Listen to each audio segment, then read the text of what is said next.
Hello and welcome to this edition of Business Africa. In this week's episode, good news for Tunisia, whose reserves have increased this year thanks to income from tourism and exports. The 7th Tokyo International Conference on Africa's Development begins next Tuesday, an event focusing on future relations between Africa and Yokohama. And we'll see how Cameroon encourages investors to explore areas of growth.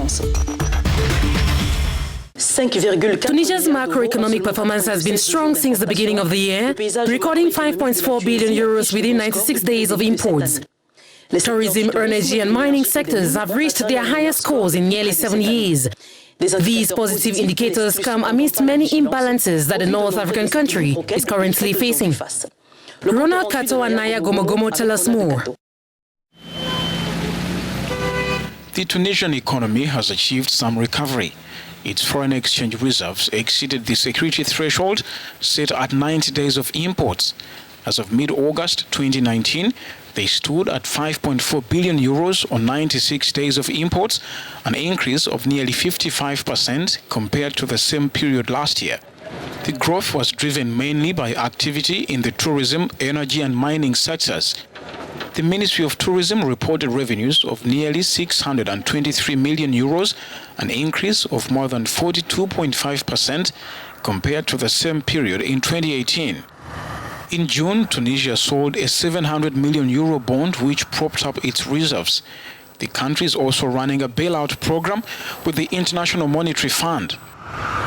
Its economy has been in crisis since the toppling of President Zine El Abidine Ben Ali in 2011, with unemployment and inflation shooting up.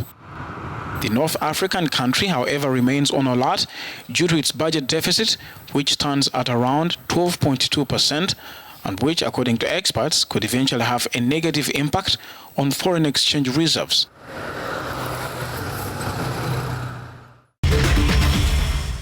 Education, development, public and private sectors. These are some of the topics to be discussed in Yokohama at the 7th Tokyo International Summit on African Development. TICAD 7 will come back to the Nairobi Declaration adopted in 2016, which highlighted the idea of the promotion of resilient health systems for quality of life, such as one of its priority areas on the continent. Africa, which is considered as the continent that suffers the most from infections and other diseases, is a real obstacle to its development.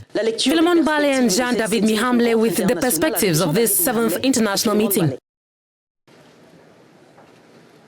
The Japanese city of Yokohama will host the Japan-Africa Cooperation from the 28th to the 30th of August during the 7th Tokyo International Conference on African Development. A special song for Africa's economic transformation will be at the center of this important meeting co-organized by Japan, the United Nations Programme, the World Bank and the African Union. The acceleration of Africa's infrastructure development will be concerted. In addition to the highest Japanese personalities from the United Nations system and the World Bank, dozens of African heads of states will be present at a summit that represents the showcase of Japan's growing influence in Africa, alongside other Asian countries such as China and India. Through the Japanese Agency for International Cooperation, Tokyo is increasingly asserting itself as a major partner for Africa, with the construction of infrastructures in education, fishing, the transmission of knowledge for intensive agriculture. The ultimate goal is to empower local communities in Africa.